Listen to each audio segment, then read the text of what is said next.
Chapter 067. Convergence. Zorian had to admit he was somewhat surprised at the way the Taramantula family treated him and Zack. They clearly knew about Damon's family not approving of his relationship with Orisa, and the two of them made a spectacle of themselves upon arrival too. Zorian fully expected them to be wary of them, even unfriendly. Instead, the moment Daimon had confirmed Zorian was really who he said he was, they treated them both like honored guests. They summoned what must have been half of the whole extended family to greet them, introduced them to many of these people personally, gave them a brief tour of the place and offered to get Zorian something to drink at least 3 times before they accepted that he wasn't thirsty. That kind of reception made Zorian more than a little uncomfortable. He knew they were just being polite and that all these smiles and pleasantries weren't very genuine, but he simply wasn't used to that kind of treatment. It didn't help that very few of the Taramantulas spoke Icosian, which made it hard for Zorian to make himself understood. He only knew a few words in the local language, most of which were colorful local curses that his simulacrum had felt the need to include in his report for some reason, but people around him insisted on trying to talk to him anyway. Normally, this would be Zorian's clue to start peering into people's surface thoughts in order to decipher what they wanted from him. This wouldn't totally solve the problem of differing languages, since people's thoughts were in no way completely divorced from the language they spoke, but it would help. However, being too liberal with mind magic in a gathering of mages was a recipe for disaster. The risk of discovery was too high. This was especially true because the Taramantula were bee controllers, which probably meant they specialized in some form of mind magic to begin with. Someone in the Taramantula family didn't feel the same way about him though, because he just felt a telepathic probe smashing against his defenses. Zorian, who was just in the middle of answering one of Alana's questions, immediately stopped talking and turned towards the source of the probe. The mind magic had been crude and unsubtle, allowing Zorian to zero in on the person responsible almost immediately. It was a young teenage girl who was currently doing her best to look innocent and doing a terrible job of it. "Is something wrong?" Alana asked with a frown, following Zorian's gaze and scrutinizing the girl with interest. "No, nothing," said Zorian, shaking his head and turning back towards her. "I must have imagined things." He didn't want to raise a fuss over this. It would be his word against hers, and it would probably be seen as petty and oversensitive to make a big deal over the whole thing, even if they believed him. Besides, the probe had been more amusing than threatening. The girl was terrible. He could fight off that level of attack in his sleep. He did kind of wonder if this was something the Taramantula leadership instructed the girl to do, or if it was something she decided on her own initiative. On one hand, Zorian found it hard to believe that the Taramantula would entrust a task like this to someone this unqualified. On the other hand, this way they could escape consequences if they were caught much more easily. They could always claim it's just a kid being stupid and ask for leniency in light of that fact. After a moment of consideration, he casually sent a telepathic probe of his own at the girl, wormed his way past her flimsy mental defenses and hit her with a weak mental shock as a friendly warning not to try that stuff again in the future. It was just a tiny little jolt, probably didn't even hurt, but she reeled back as if slapped and quickly found a way to excuse herself from the meeting. Zorian sniffed disdainfully. "What a baby." Alana frowned at the scene but didn't say anything. He was pretty sure that she, at the very least, was ignorant of what the girl had tried to pull on him. Eventually they were introduced to Orisa as well, the woman that Daimon was apparently so in love with. She was a tall, shapely woman, confident in her posture and movement. Very dark-skinned, as was typical of all people of Koth. Beautiful, but so were all women that Daimon went for. She was one of the more reserved Taramantula they were introduced to, though Zorian couldn't tell if that was because she was usually like this or if she was simply leery about them in particular. Overall, Zorian couldn't really see anything special about her. Nothing that would explain at first glance how she managed to capture Damon's heart so firmly. Phil maybe? According to Alana, who was, as it turned out, Orisa's aunt, Orisa was one of the more capable Taramantula members. "Your brother has good taste," Zack whispered to him, tracing a vague hourglass figure in the air. "You know nothing about her except that she's good-looking and that she can behave herself in public," Zorian pointed out. "How is that good taste? With those looks, what more do you want?" Zack asked him, grinning. "I can't believe I'm defending Daimon here, but I'm sure it's not that shallow," Zorian said. Daimon had plenty of beautiful girls throwing themselves at him in the past and he never thought to marry them. "I'm sure there is more to her than just looks." "I'm sure the looks helped," Zach said.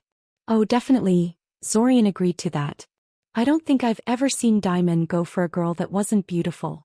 It's just that I don't think she could have won him over by beauty alone. As if sensing that the two of them were talking about him, Diamond soon extricated himself from the main mass of people and sought them out.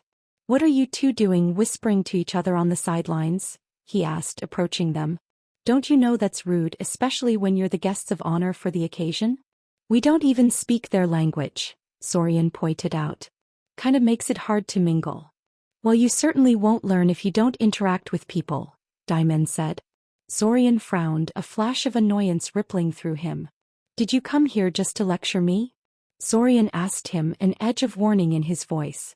Still so prickly, Diamond sighed. Look, since you're not really interacting with anyone, why don't we go somewhere private and have a nice friendly chat? He looked at Zach with a speculative look. In response, Zach smiled broadly at him and gave him a stupid little wave, like this was the first time they saw each other. Right? Diamond said, looking mildly amused.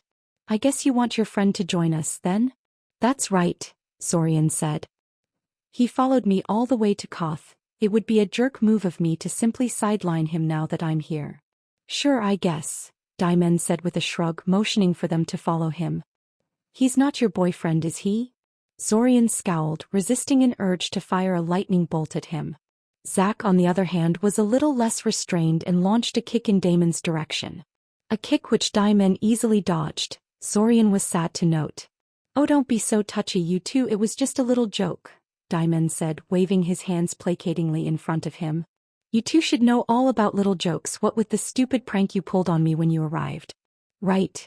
Zorian clacked his tongue unhappily. Okay, so he kind of got them there. Diamond led them across the estate towards the little guest house near the northern edge of the complex, taking care to make a big arc around the building where Terramachula beehives were housed. You don't want to go near there, Diamond warned. The Terramachula keep multiple types of bees and the combat ones tend to be pretty aggressive around strangers. Your scent is new, so you getting too close would probably send them into a frenzy. The keepers would calm them down, but still. Very scary, seeing a huge cloud of magical killer bees descending towards you. Speaking from experience, I take it? Zach asked. Yeah, they didn't like me either at first, Diamond confirmed. I have no idea why the Terramachula didn't tell me to watch out for that when I first moved in, but I suspect it was some sort of hazing thing. They wanted to see how I would react to being put in that situation, I guess. Are you sure they weren't just bitter their daughter chose to marry some foreign commoner and wanted to scare you off? Zorian asked curiously. Nah, I'm pretty sure they're pleased with her choice, Diamond said, sounding completely unconcerned. The local politics still makes my head spin every time I try to understand it, but the Terramachula have thoroughly solidified their position in the local scene. What they want most right now is powerful mages on their side and, well, I don't want to brag too much, but I'm kind of amazing. The only amazing thing about you is your ego, Zorian muttered under his breath. Diamond either didn't hear him or chose to ignore the comment. Well, I'll be honest with you and admit they would have preferred if I married one of their less prominent family members, Diamond said. Someone who wasn't so close to the main branch of the family. But I made it clear to them right away that this wasn't going to happen. I wasn't after Orissa's hand because I coveted their status and influence. I was after her because I loved her. It was either Orissa or nothing. Zorian considered asking Diamond what exactly was so amazing about Orissa, but decided he didn't actually care about the answer that much and stayed silent. Eventually, they reached their destination. A humble little building that looked like somewhat disrespectful accommodations for a person who was soon to marry into the Terramachula family. However, Zorian knew from talking to Alana that this wasn't the actual housing the Terramachula assigned to Diamond. He had a spacious room in the central building, one much more fitting for someone like him. It was just that he mostly chose not to use it. He spent most of his time here in this out-of-the-way guest building, which had been assigned to him as his own private workshop after he complained that his assigned room wasn't secure enough to do his work in. Diamond ushered them inside the building, which was overflowing with maps, strange devices and what appeared to be old artifacts recovered from gods know where. Don't touch anything, Diamond warned them. I'll kill you if you break something. Zorian knew it was just a stupid expression, but he couldn't help but imagine Diamond actually trying to kill the two of them and eventually realizing what he had gotten himself into. It put a sunny smile on his face. Oh, how glorious that would be. I don't like that smile, Diamond noted. Seriously, Zorian, don't touch anything. This is work-related. I'm just messing with you, Zorian said, shaking his head. We'll leave your things alone, no need to worry. How is your expedition faring anyway? Diamond collapsed on his chair with a long-suffering sigh, snatching a clay figurine of a bearded man off the table and staring at it for a few seconds. It's going, he said eventually. Very informative. I'm close to finding it, I know I am, but I just can't seem to zero in on the actual location. I don't understand. We combed through the whole region, and I know it's the correct region, but everything is just... He shook his head and returned the figurine back to the table. Anyway, I'm taking a bit of a break right now, Diamond said. I figured it might clear my head a bit. Let me see things with a fresh perspective and all. But enough about me, let's talk about you. I've been wondering, how did the two of you get here so fast? I don't know about you, Zack, but Zorian couldn't have possibly just disappeared from home until after our parents went on their own journey to Koth. That leaves not a lot of time to actually get here. Zack and Zorian shared a look between each other. The two of them had debated what to tell Diamond about their goals and situation for a while, and the general conclusion was that they had no real option besides flat out telling him the truth. Zorian didn't have a very high opinion of his brother, but Diamond was anything but stupid and he knew Zorian personally. Not very well, but still. There was little doubt in Zorian's mind that Diamond would immediately see through any stupid story they might concoct about their visit. And in Zorian's experience, Diamond wasn't the type to quietly accept that sort of thing. They needed his full support, and the only way to impress the gravity of the situation upon him was to tell him about the time loop and their need for the key. Hopefully Diamond would be less aggravating to convince than, say, silent doorway adepts. We opened a gate and stepped through it, Zorian eventually said. Diamond gave him a weird look. A gate? As in a dimensional passage? He asked. Yes, Zorian confirmed. We created a portal straight from Eldamar to here in Koth. You're saying nonsense, but you look completely serious, Diamond noted. Either your acting has really gotten good or you're taking me for an idiot. Zorian, if you're going to lie to me, at least check things beforehand to make things at least slightly plausible. Do you have any idea how hard it is to cast the gate spell? Oh yes, Zorian nodded seriously. Took me a while to get the hang of it. I'm sure, Diamond rolled his eyes. I mean, you mastered the spell so well you can apparently open the doorway all the way from Altazia to southern Mycena. How does that even work, by the way? Well, first I made a simulacrum and sent it to Koth. Zorian began. Oh, so you can make simulacrums too? Way to go, brother, you sure are a prodigy, Diamond praised mockingly. Then when my copy arrived here, we coordinated with each other to open the passage between our two locations, Zorian continued, ignoring his jab. With two casters working on the spell at both ends of the passage, distance was not an issue. That's, started Diamond and then stopped and hummed thoughtfully to himself for a few seconds. Okay, I think that could actually work. Congratulations, I guess. At least one part of your story holds water. It's still silly though because you cannot possibly cast either of those two spells. Hell, I can't cast either of them, so how could you? Zorian was just about to respond, but Zack was faster. What if we prove it to you? He asked. Prove it to me? Diamond asked incredulously. And how do you propose to do that? Opening another gate to Eldamar.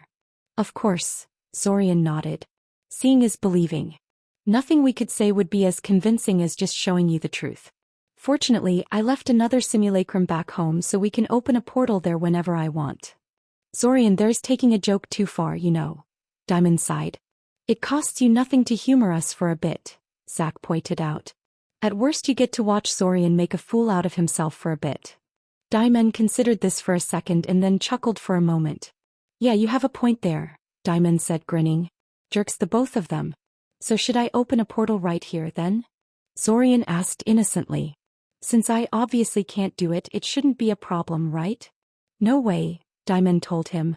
I'm not risking my workshop just so you could prove your point. Zorian grinned at him. Annoying brat, Diamond grumbled. Alright, whatever. I have no idea of what you two are up to, but I'll play along for now. In return though, I want your promise that you'll tell me why you're here afterwards. Why you're really here, that is, not another bullshit story. Deal, Zorian said, agreeing to the request with ease. He was going to do that anyway, so it cost him nothing to promise such. When do you have the time? I'm not doing anything right now, Diamond said, shaking his head and rising to his feet. Let's go.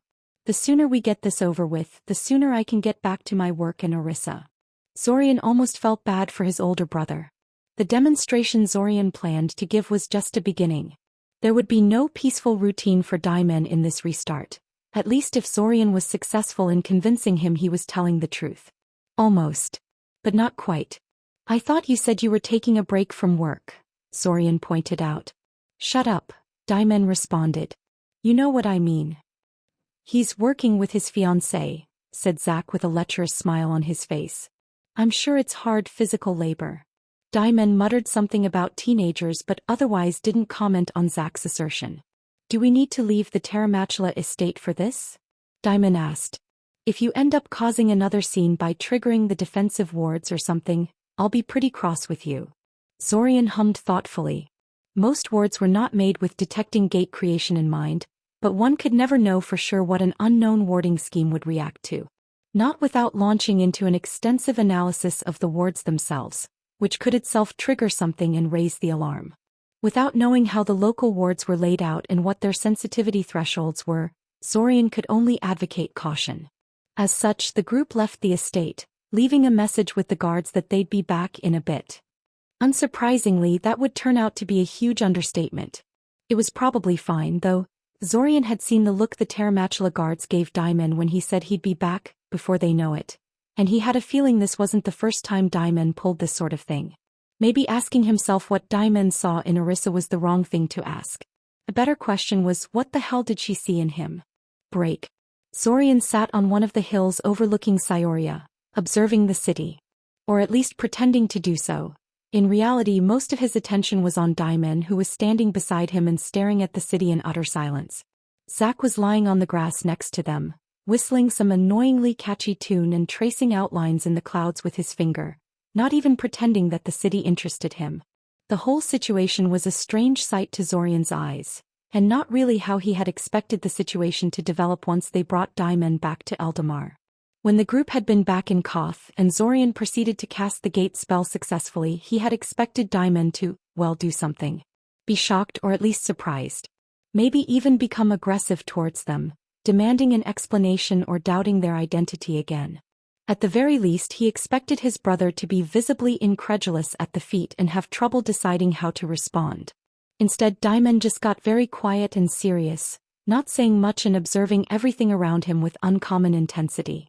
He cast a number of spells that looked fairly exotic to Zorian's eyes, but which he suspected were meant to tell him whether or not he was stuck in an illusion, detect if his mind was being tampered with, and reveal any hidden presences lurking around them. That done, he cast the mind blank spell on himself, followed by 3 different privacy wards, and then threw some kind of metal sphere through the dimensional passage. Some kind of remote magical sensor, obviously. Only once the sphere told him there was no obvious trap around the Eldamar side of the gate did he agree to cross over. Seeing Zorian's simulacrum upon arrival made him frown, but he did not comment upon it. In fact, he did not comment much on anything that happened since then, opting to just silently scrutinize everything. Zack and Zorian teleported him around Eldamar for a bit, just to drive home the point that yes, they really did open a passage straight back home, and then brought Diamond here to this hill when they realized the man was just passively following after them and not reacting to things. Frankly, Zorian was getting a little concerned there. They had been on this hill for half an hour now and Diamond was just standing there like a statue staring at the city with this weird glassy expression. Did they break Diamond or something? Talk to us, Zorian finally said, not able to restrain himself any longer. Zack stopped whistling for a moment and inclined his head towards them, waiting to see whether Diamond would react. He did. As if woken from a dream by Zorian's statement, he took a deep breath and slowly turned in place until he faced Zorian. Who are you really? Diamond asked curiously. His voice was calm and unhurried, but Zorian could detect an undercurrent of frustration and anger lurking there. He may have mind blanked himself, but Zorian had years of experience of reading people's emotions and matching them to their facial expressions and mannerisms. I'm Zorian, of course, he told Diamond, equally calm and unhurried. He had expected this might happen. If a person you know suddenly got impossibly good at something or developed mastery in brand new fields out of the blue, It was reasonable to decide they could be possessed or an impersonator. No, you're not, Diamond said lightly, shaking his head. Zorian is too young to be capable of all this. My brother works hard and is almost as smart as me, but he just didn't have enough time to get this good. So you can't be him. Who are you and why did you go to the trouble of setting this up? Zorian had half a mind to dispute this assertion that he was almost as smart as Diamond, but he had to be honest and admit that Diamond was, if anything, being overly generous there. Things never came to Zorian as naturally as they did to Diamond. Why are you so calm if you think I'm someone other than your brother? Zorian asked curiously. If I thought Curiel was replaced with an imposter while I wasn't looking, I sure as hell wouldn't be calm about it. Diamond frowned at his mention of Curiel. Maybe he didn't know that Zorian was supposed to watch over her while their parents went to Koth? It was rather unexpected of him to agree to that, so maybe Mother never notified him of that little fact. I'm calm because raging at you would solve nothing, Diamond said. I need answers and I doubt I could force them out of either of you two.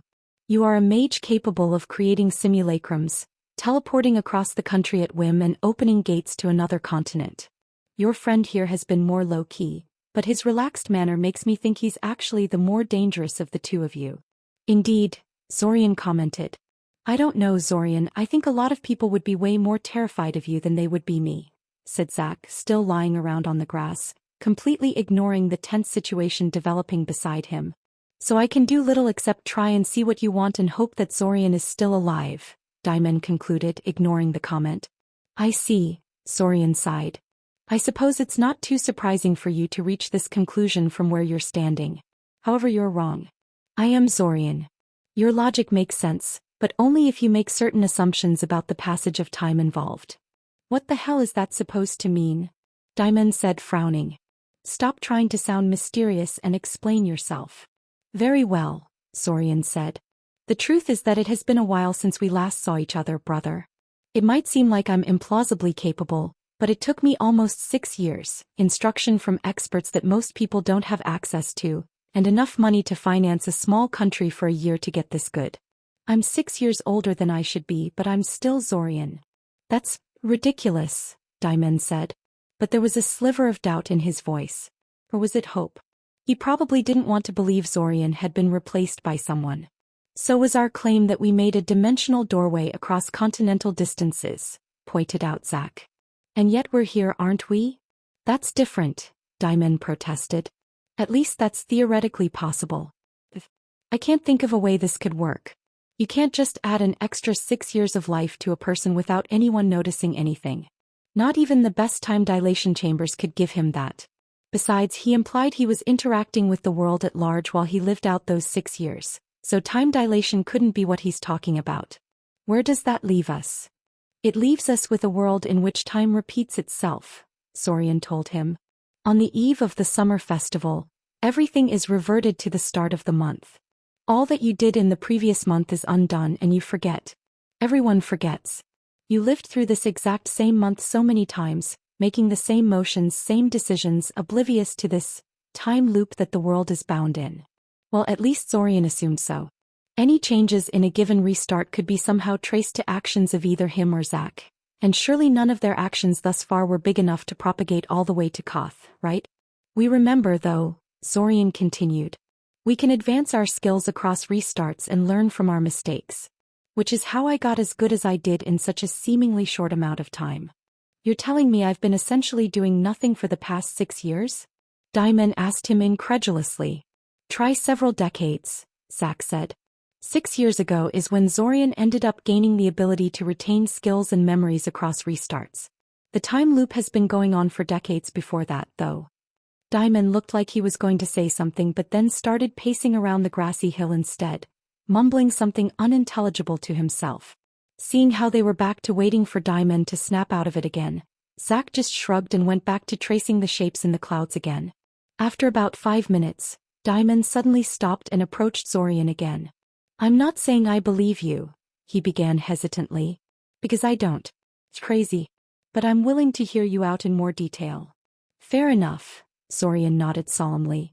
He cupped his hands in front of him and created an illusionary image of a slowly spinning planet in front of him.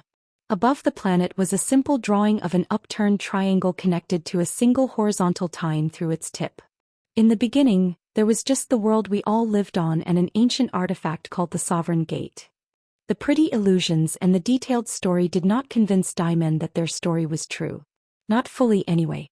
He was forced to admit that Zorian probably was who he said he was, if only because he knew too many random details about their childhood days, but he found the time loop to be quite a crazy idea. There were not a whole lot of other answers that would explain things, though, so Zorian was hoping it wouldn't be long before he fully accepted things. It helped that he had introduced Diamond to Svim and Alanik, who were somehow more convincing to Diamond than his own brother. If Zorian was interpreting things correctly, Diamond found him pretty unnerving now, which was both kind of annoying and kind of flattering. But no matter. While Diamond was busy coming to terms with the truth of the world, other preparations and operations continued unimpeded.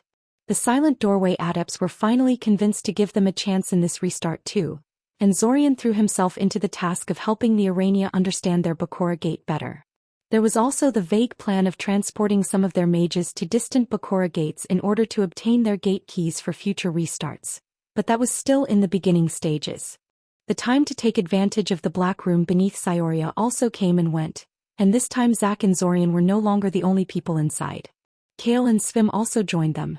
Kale couldn't exactly practice his alchemy inside the Black Room, but he wanted time to rewrite and reorganize his research notes a little, since their size and the haphazard manner in which they were written were making the whole thing gradually unmanageable. He claimed it took him most of the restart thus far just to figure out what he did in the past and how to build up upon it. As for Svim, he was switching his time between prodding Zack and Zorian whenever he felt they were slacking off and experimenting with various shaping regimens. Like Kale, he also had a mountain of notes, but he claimed there was no need for him to rewrite and organize anything. Perhaps it was because he was older and more experienced with note-taking, or maybe he just read fast and had an absurdly good memory, but he had no problem with quickly absorbing the notes that Zorian gave him at the start of each restart. Alanik and Taven declined to participate. Alanik claimed there was no point in him being there, while Taven said she didn't want to be stuck in a tiny little room with 4 men for a month. Which is fair enough. He really should have thought of that before he even brought the idea up for her consideration. Zack commented, with a suggestive grin, that he wouldn't mind giving up his spot in one of the future restarts so Zorian and Taven could have the Black Room all to themselves, to experiment. Thankfully, Taven took it in good humor and just rolled her eyes at him. It was not long after they returned from the Black Room that Zorian finally succeeded at something that had been bothering him for quite a while now. "I did it," he exclaimed, barging into Zack's room one day. "I finally succeeded." He was greeted with the sight of Zack sitting on the floor in front of one of the Arania that the Silent Doorway adepts had sent to Cyoria to act as their representative. Zorian had placed telepathic relays between Cyoria and their main colony, making such an arrangement less problematic than it would otherwise be. Normally, finding Zack talking to one of the Arania without Zorian being present would be quite an unusual sight. The Arania didn't have much respect for a non-psychic like Zack, and Zack didn't tolerate their condescension well. However, Zorian could identify the Arania in question at a glance, thanks to one of her main eyes being covered with a milky white membrane, having been ruined in some magical accident in her youth. Frozen thoughts spanning across bottomless chasms was somewhat deviant by Iranian standards, and held a deep fascination for non-psychic beings and how they perceive the world. Zorian suspected it had something to do with her sight being crippled at a relatively young age, and the wider Iranian philosophy of considering non-psychic beings as fundamentally crippled.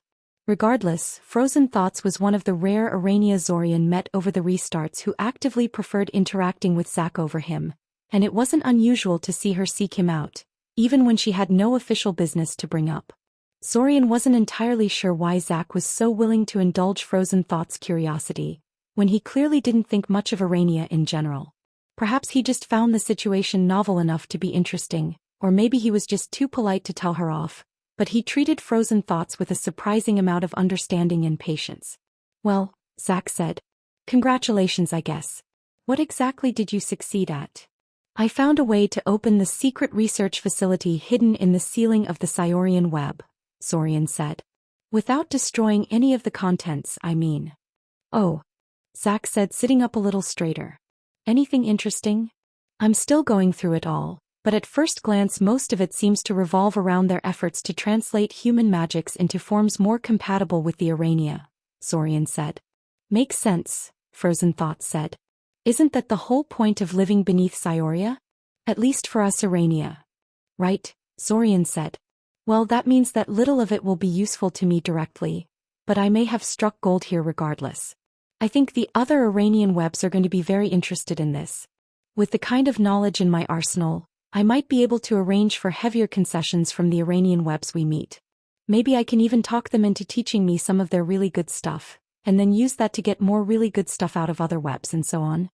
I'm amused that you feel comfortable discussing a plot like that right in front of me, Frozen Thoughts said. But I can't really blame you. My web would have probably been even more ruthless about taking advantage of that kind of opportunity if they were in your situation. That's interesting to hear, Zack said speculatively. Perhaps we might delegate some of our skill gathering to your web then? Saurian is understandably a little skittish of going full raider on your people, but if we were to supply you with a bunch of secret Iranian techniques and equipment and left it up to you how you use them to acquire more, well, I'm sure that Saurian wouldn't inquire too deeply about the methods you used in your dealings. I'm right here, Zack, Saurian complained. So was Frozen Thoughts when you explained your master plan, but that didn't stop you, Zack grinned.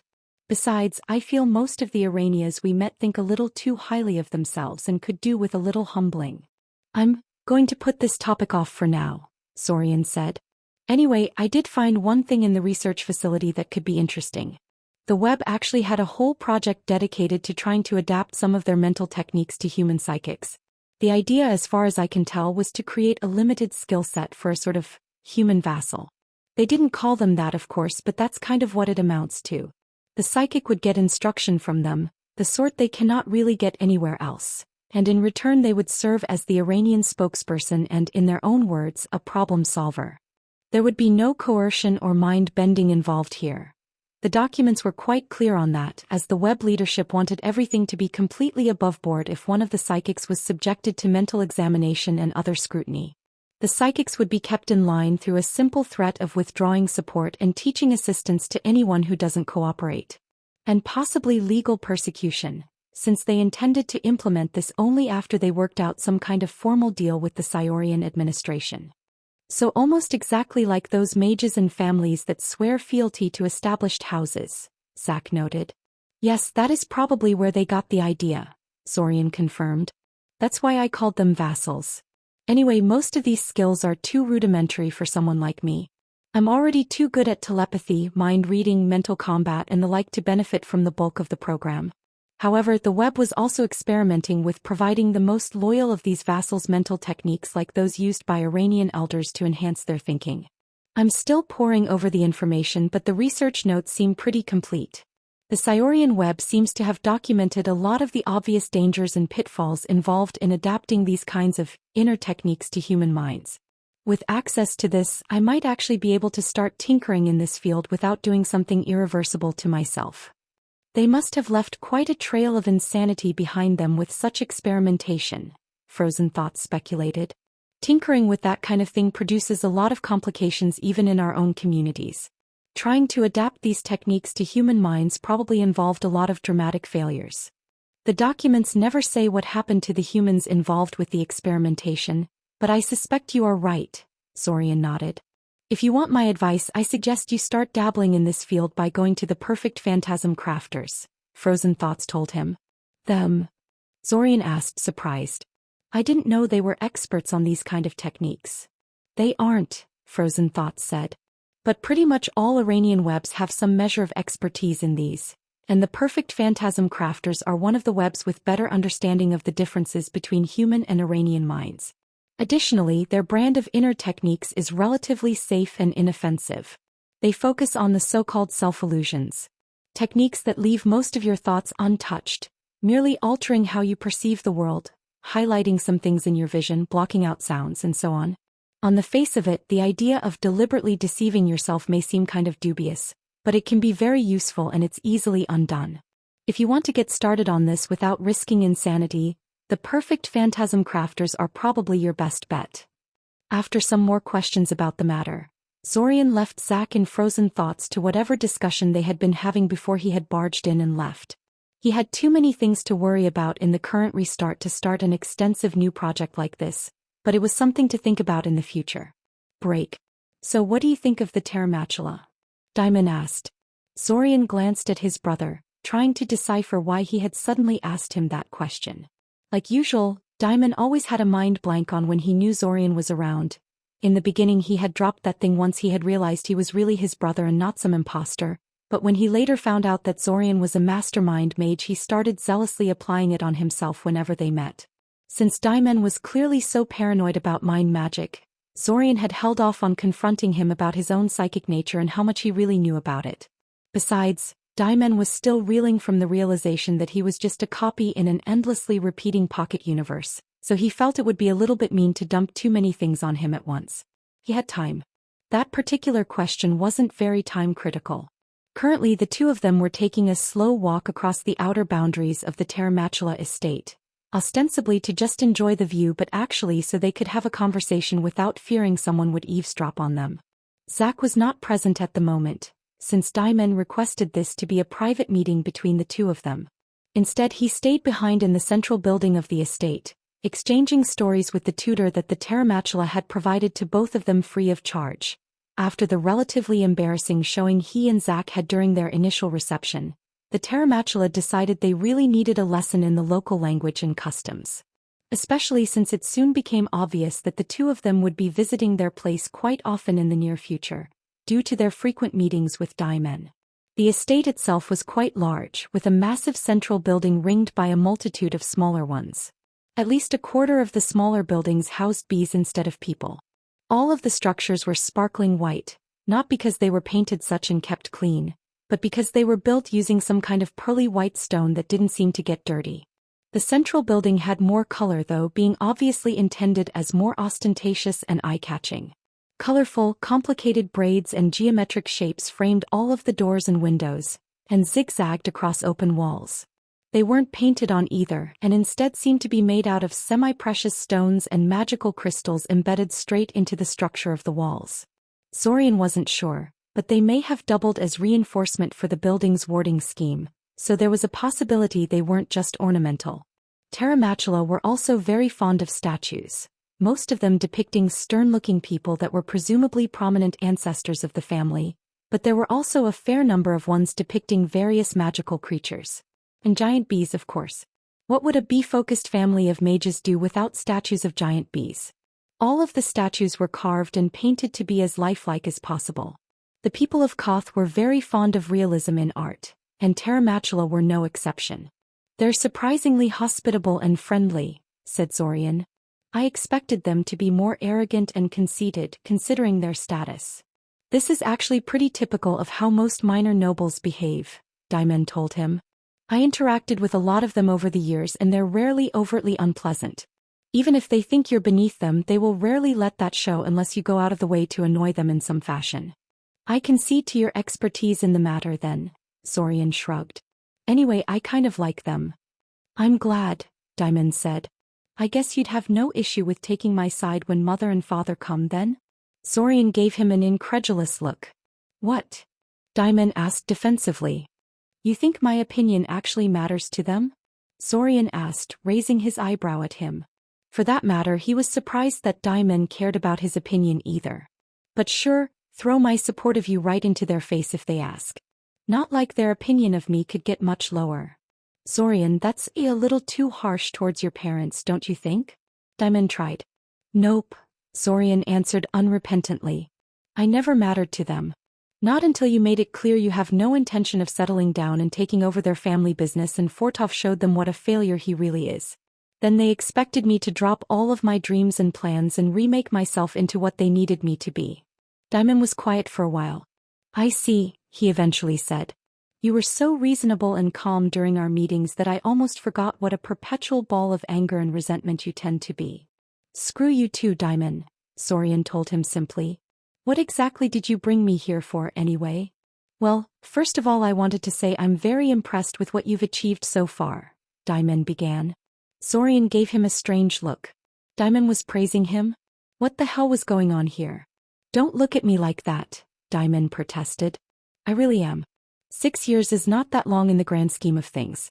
You're still effectively a year younger than me, yet you've accomplished so much. I think that most people, even if they were handed the same opportunity as you, wouldn't have gotten as far in such a short period of time. Zorian stayed silent for a few seconds, unsure how to respond to that. Thanks, I guess, he finally said. Does that mean you accept the time loop is real now, then? Yes, Daimen nodded. I guess I do. In that case, I'm going to be frank with you, said Zorian. We originally sought you out because we need your help with something. Of course you do, Daimen said matter-of-factly. A treasure hunt of some sort, I'm guessing?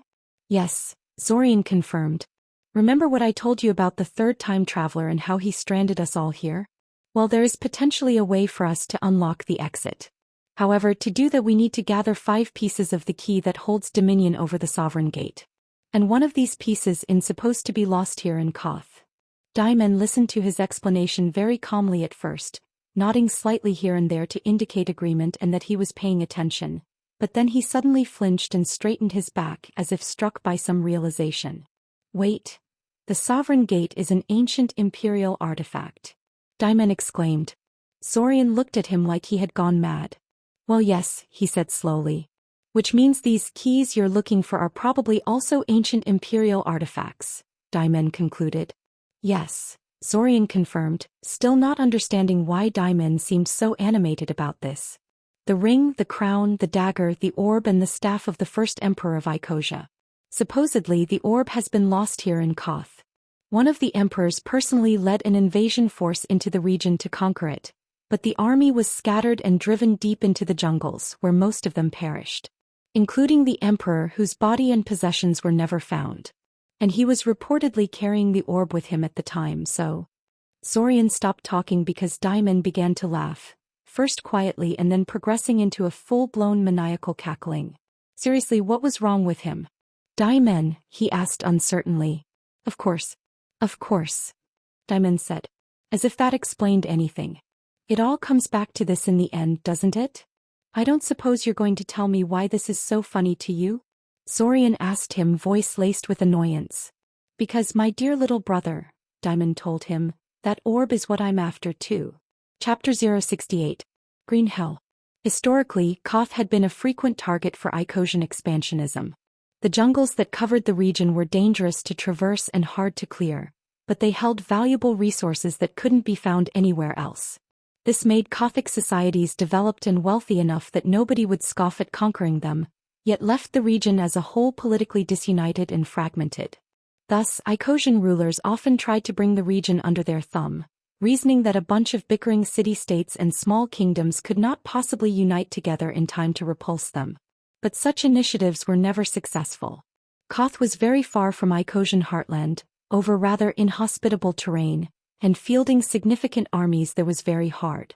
Additionally, the states of Koth proved quite willing to temporarily set aside their differences in order to resist Icosian incursions into the region.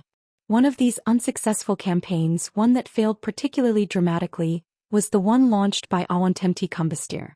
He was one of the more successful Icosian emperors, but his success was built upon many small successes and the gradual prosperity of the empire under his reign. He had no grand feats to his name, and he feared his rule would be forgotten as soon as his corpse cooled. Thus he set his sights on the one thing he felt would immortalize his rule for all time. By conquering Koth, something that his predecessors had repeatedly failed at, he would acquire the glory he craved and prove himself an emperor worth remembering. It helped that Koth was being increasingly united by the rapidly growing League of Sewosi at the time, fueling fears that Koth might coalesce into a real competitor to the empire if allowed to develop unchecked. The campaign was a failure. Sure, the Icosian armies had their successes in the beginning, and most historians agree that the war was a close one until the very end. But what does that matter when the last battle had been such a spectacular loss for the Icosians? Frustrated by the slow progress of the campaign and by the very real possibility he would be returning home in failure, Awantempti assumed personal command of the army and led it straight into a trap the League of Sewosi had set up for him. The resulting battle was a total rout for the Icosian army, which was then forced to retreat deep into the dangerous jungles that made up the interior of the continent. Most of the force perished there, picked off by diseases, wildlife or environmental hazards. This included Awantempti himself, who would vanish without a trace somewhere in the trackless jungles. His corpse and belongings were never found, and the uncertainty of whether he was really dead or just missing would cripple attempts of his successor to assume the throne for quite a few years, leading to a period of great instability and turmoil for the empire. In a strange way, Awenttemti had actually achieved the fame he had sought when he went to Koth. The campaign of conquest would become a popular cautionary tale against arrogance and glory-seeking, his name never to be forgotten. As for the League of Sewosi, they only had a short while to celebrate their victory. In order to fuel their war machine, they had taxed and arm-twisted their vassals and member states to such a massive extent that they revolted against the League the moment the Icosians had left. Its armies devastated by the war and its treasury empty, the League was unable to respond to this challenge against its authority and quickly fell apart. No other power would ever come as close to unifying Koth as the League of Sewosi had come before the war. Zorian was getting a little off track in his musings, though. The important thing was that Awenttemti had been carrying quite a few imperial treasures on him when he disappeared, and this possibly included the imperial orb. This was not actually stated anywhere in official Icosian history, which was very quiet about the fate of the orb, but several historians had noted that imperial chroniclers mysteriously stopped mentioning the orb in the aftermath of the campaign. It was likely that Awenttemti's successors had been unwilling to admit that one of the artifacts of the first emperor had been lost in that campaign and had done their best to quietly sweep the issue under the rug by ignoring the orb's existence from that moment onward. In any case, attempts to locate Awenttemti's final resting place were not exactly a rare occurrence. The orb aside, the rest of the treasures he had been carrying were a tempting prize on their own. None of these attempts were successful, but Zorian was armed with something none of the previous treasure hunters had had in their possession. An infallible way to detect the presence of the orb when at a considerable distance from himself, regardless of any wards or other obstacles that may be foiling mundane divination. "You have an inbuilt artifact detector," Daimen summarized, giving him a jealous glare. "Only in regards to a certain type of artifact, but yes," confirmed Zorian smugly. "I still need someone to point me in the right direction, of course. I was originally going to ask you for help in that regard. I mean, you're supposed to be this famous treasure hunter and all." "I am a famous treasure hunter," Daimen pointed out. "Right," Zorian nodded. "So I figured that you might be able to help me narrow down the search region faster. Give me a few tips, connect me to the right people, maybe even get personally involved. If you're already searching for the orb yourself though, then everything just got a lot easier." Zorian was also reassured that someone had independently come to the same conclusion he and Zack had regarding the orb's location. It meant they probably weren't pursuing a fake lead. Daimen gave him an indecipherable look, staring at him in silence for a moment. Finally, he slowly shook his head and spoke. "I don't know whether I love you or hate you right now," he told Zorian. "On one hand, I have been stuck with this thing for months now and it's driving me crazy. My own team had begun to lose faith in me and had started complaining about wasting time on this. You swooping in with a solution in hand is exciting, but a part of me is incensed that somebody else is going to hand me a solution to this search. It feels like you've just stolen some of my thunder, you know?" Zorian knew that feeling very, very well. But no matter, the really interesting thing was that Daimen's own team was starting to mutiny. That explained a lot about what was happening, honestly. Such as why Daimen was currently inside the Terramachula estate instead of out there in the field, trying to find the orb as soon as he could. "Is that why you decided to take a break from everything for a while?" Zorian asked. "To give your team a chance to calm down a little?" "Ugh," Daimen said, grimacing. "Sometimes you're too perceptive for your own good, Zorian. Yeah, I wanted to keep going, but they were being a big bunch of babies and complaining about sleeping in the jungle for several weeks and whatnot. Eventually we got into a bit of an argument and things got too heated for my liking, so I decided to give everyone some rest until I could rethink my approach." From what Daimen had told him and Zack earlier, Daimen had had his team focus on one specific area of the jungle for a while now, since he was sure he'd had the right spot identified. Meaning that he was probably telling them to comb through the exact same area over and over again with no results. Zorian wasn't surprised that they'd eventually lost their patience. "Anyway," continued Daimen, "give me a few days to gear up and organize everyone again, and we can go see if that detector of yours is as good as you say." "Wait, you're taking your entire team with you?" Zorian said, frowning. "Why? Can't we just pop over there quickly and check things out?" "No, because it's a huge area covered in dense, monster-infested jungle. Diamond told him. I can only teleport us to a few places there in a safe and reliable manner. The rest of the way we'll have to walk, and I don't feel safe doing that with only 3 people. I'm good, and I'm guessing you and Zack are too, but that's not enough. Even the best mage is vulnerable to surprise attacks, and there is plenty of opportunity for that here. I thought you said you had it narrowed down to one spot, Zorian pointed out curiously. Well, relative to the huge swathes of jungle that cover the entire region?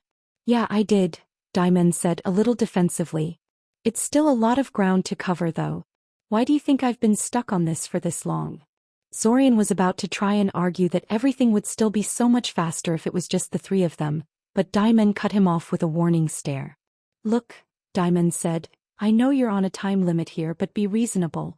It's a dangerous land full of chameleon drakes, devourer mantises, howlers, thorn swallow flocks, and gods know what else. Stumbling about in haste will see us all killed in a matter of hours.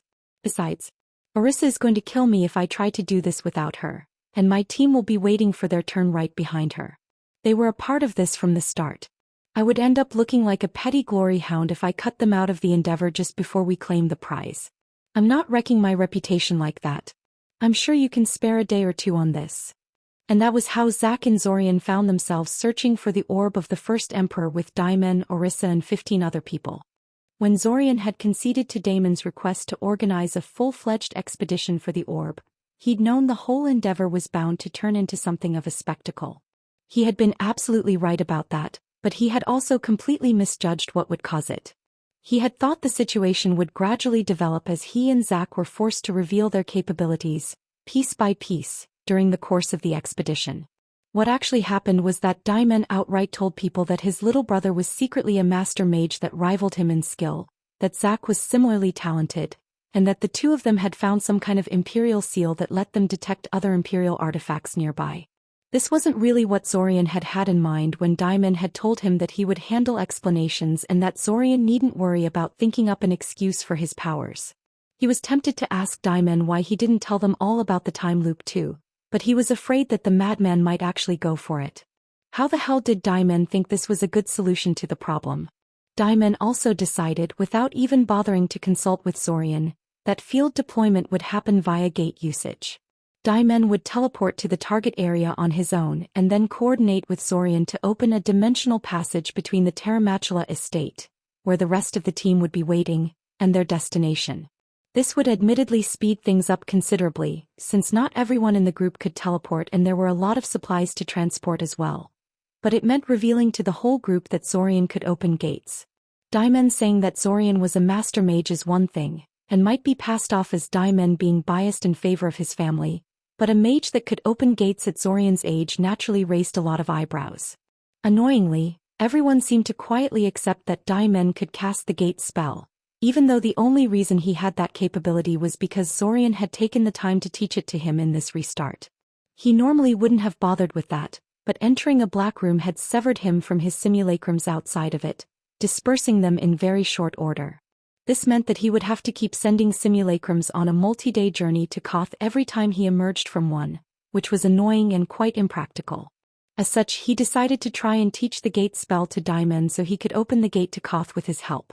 Fair is fair though, it took only 2 days for Daimon to learn the spell, which was kind of amazing.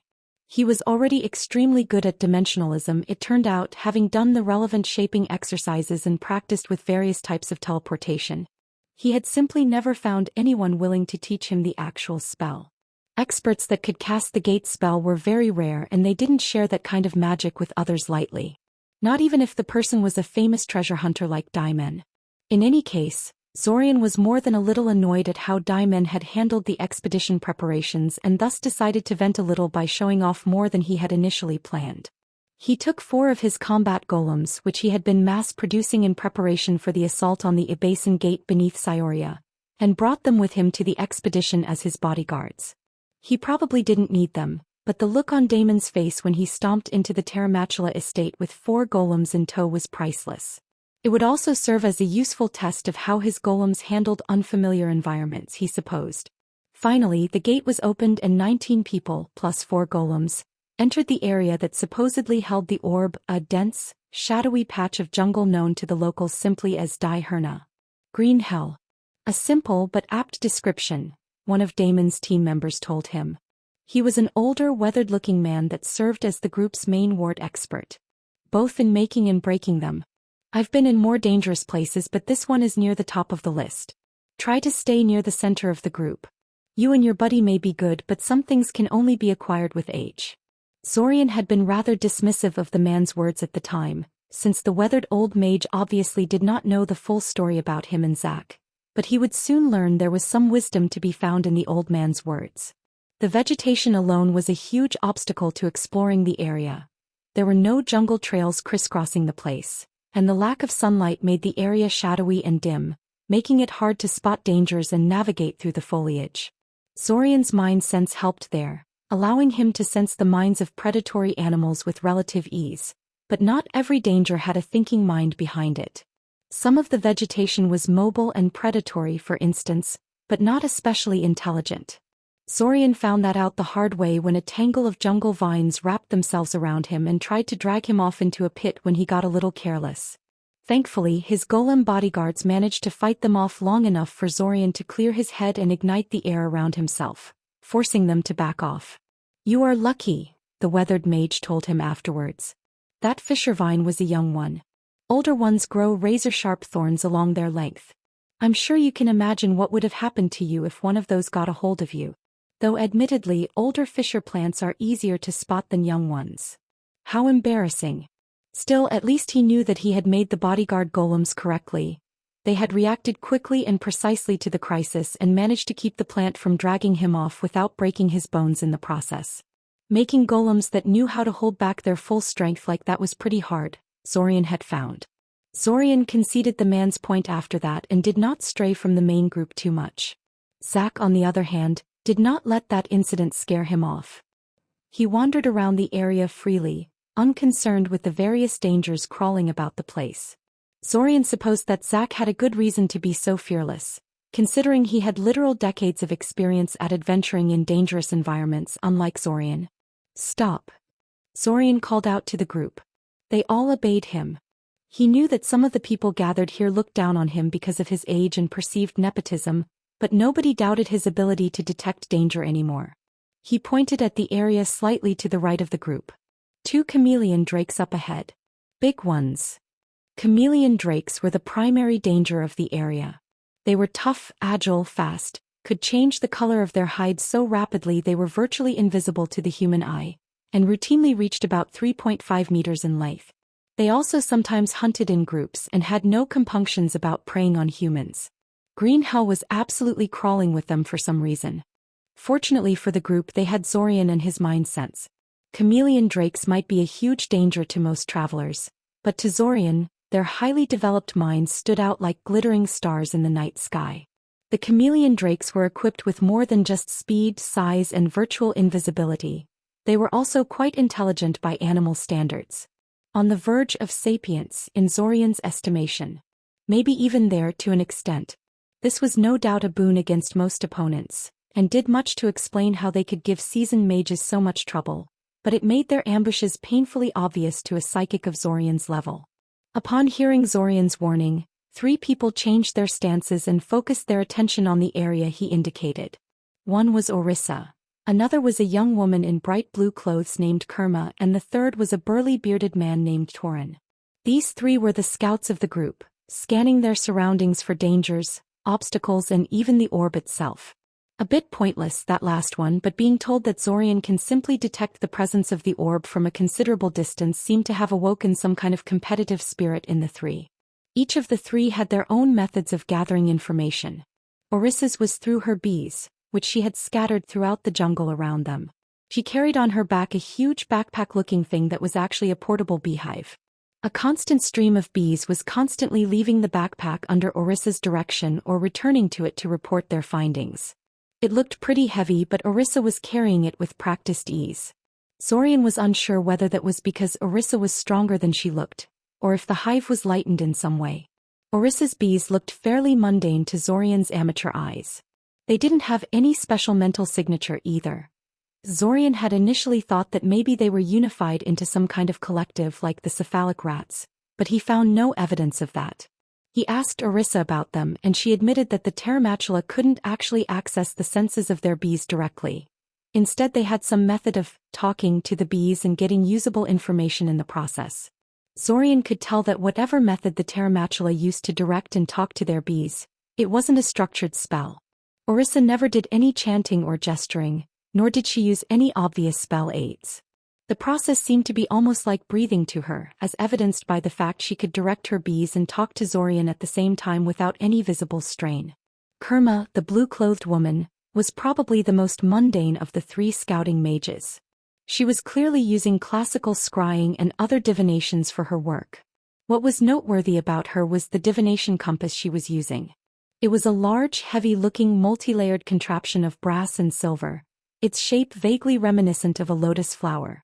The petals were densely inscribed with mysterious glyphs and shapes that Zorian found hard to puzzle out through casual inspection. The lotus device seemed to be highly effective, because Kerma was cycling through some rather complicated divinations with a speed that even Zorian would struggle to match. Finally there was Torin. Torin was constantly surrounded by a swarm of eyes that floated around him, twitching to and fro as something caught their attention. Each one was different, differing in size and internal structure of the eye from the others, and they looked very lifelike. To be precise, they looked like they had been extracted from corpses of various magical beings famous for their visual powers and then preserved in some fashion. Which was probably exactly what happened. Zorian was about 90% sure that Torin couldn't actually see through all of his eyes. In fact, he suspected that the man was limited to rapidly cycling between them instead of being able to process visual information from multiple eyes at once. There also seemed to be some severe distance limitations involved, because he never sent them too far into the jungle to scout things. "You are once again correct," Orissa remarked after a while. "If I may ask, how are you detecting the drakes from such a distance? Is this also the work of this mysterious imperial inheritance you stumbled upon?" "No, it's just mind magic," Zorian said. He could tell most people suspected as much by now, so there was no need to be all secretive. A bunch of them had already cast some kind of mental defense spell on themselves when they thought Zorian wasn't looking. "It's something of a specialty of mine." "I see," Orissa said, nodding. "I did suspect this was the case." "Hey, little Kaczynski," Torin called out to him. Zorian gave him an annoyed glare. That seemed to be the newest name Damon's group had given him and he hated it. "How good is that mind magic of yours? Do you think you could snare one of those drakes and bring him over?" An interesting question. Chameleon drakes had considerable magic resistance, but it was nothing absurd. He just might be able to subvert one and puppeteer it for a while. However, after he did some subtle probing of their minds. "No," he said, shaking his head. "Not these ones at least. They're a bonded pair and would never abandon one another. I could dominate one of them perhaps, but the other would follow after them and defend them. Unnecessary fights will only slow us down," Diamond stated. "Leave the drakes alone, Zorian. Torin has enough eyes to play with anyway." "You can never have enough eyes," Torin said. "But actually I was after the beast itself this time. Chameleon drakes, much like their more mundane cousins, have the curious ability to move each of their eyes independently of one another and thus focus on multiple things at once. And they have 4 of them. I suspect I could learn interesting things from them. There is no shortage of chameleon drakes around here," the withered old mage from earlier said. "The kid can get you one later. Preferably a young one, so it does less damage when it inevitably breaks out of its bindings and rampages throughout the camp." "Don't even joke about that," Diamond told him.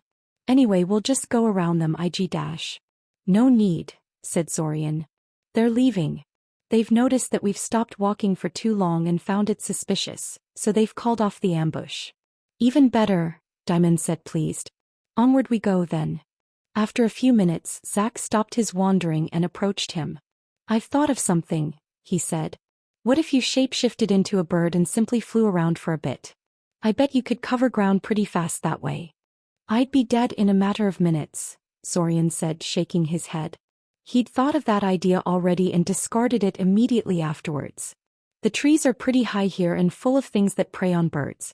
If I fly high enough to be safe, the ground would be beyond the marker's detection radius. If I fly low, I probably get eaten by something." "Ah," Zack winced. "Yeah, I didn't think of that. And now that I think of it, the orb could easily end up being underground. Probably the best place to get some safety in a place like this. That's it. Daimen shouted, hitting himself in the forehead. He had evidently been eavesdropping on their conversation, the jerk. That's what I've been missing all this time. Underground. We should have been looking for the damn orb underground instead of simply searching through the foliage. I'm such an idiot. After that, Daimen called for everyone to stop and make a base camp so they could discuss things for a while. With this done, the group quickly came up with a plan to perform some kind of geomantic ritual spell that would map out the basic shape of the underworld and narrow down their search on that basis. Honestly, Zorian was feeling a bit lost there. He had studied many things over the course of the time loop, but ritual spells involving more than one caster were not one of them. He mostly kept to himself while the rest of the group was setting up the ritual. He thought about striking up a conversation with his fellow time traveler, but Zack seemed to be trying to hit on Kerma, so Zorian left him alone for now. Eventually, his solitude was broken when Daimen pulled him to the edge of the camp, where Orisa was already waiting, so that the three of them could have a conversation about something. Zorian already had a pretty good idea what this was about. You're interested in my mind magic, aren't you? Zorian asked Orisa, giving her a shrewd look. Ah well. Orisa fumbled slightly. Was I that obvious? Yes, I must admit the topic intrigues me. It's a personal secret, Zorian told her bluntly. Zorian. Daimen protested, jumping to his fiancée's aid. But I might be willing to share some of it if Daimen agrees to honestly answer a few questions for me, Zorian said, turning towards Daimen with a cheery smile. What kind of questions? Daimen asked hesitantly. Questions about your own mind magic, Zorian told him, his smile turning into a frown. Questions like why you never told me I was a natural mind mage when I was a child. You had to have known as a fellow natural mind mage, but you never said anything and left me to suffer alone. What? Daimen said, erupting into a burst of outraged laughter. What the hell are you talking about? I know you're like me, Daimen, Zorian told him. I can sense it. And you can sense me as well. No, I can't, Daimen protested, shaking his head vigorously. Maybe I have a potential for the sort of mental bullshit you're capable of, but I was never taught how to do that. They told me I was an empath and taught me how to turn the ability on and off, and that's it, okay? I don't know what you're talking about. You're saying you never noticed anything unusual about me? Zorian asked, frowning. Well, Daimen laughed nervously. I noticed you were very easy to read. But hell, that could have meant anything. You suspected the truth, Zorian accused. Okay, so I did. Daimen admitted. But I couldn't be sure, and why out myself for a mere suspicion? Especially to a brother that hated me and constantly got me into trouble. And really, what if it was true? What of it?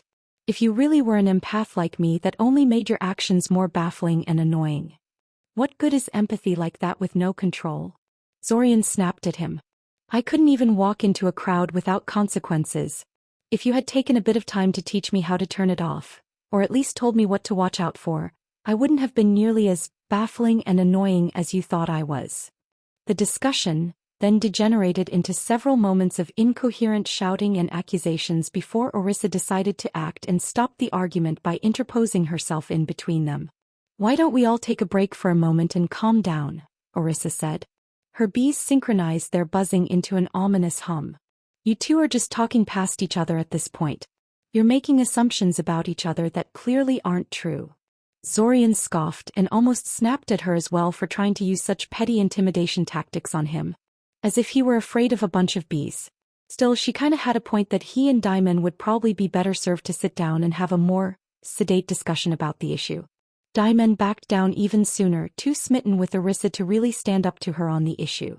Having successfully defused the situation, Orisa then excused herself, claiming this was something they had to work out on their own and that she didn't want to intrude. Daimen tried to protest and keep her there, but Zorian was grateful for her action and gave her a small nod as she left. After a while they started talking.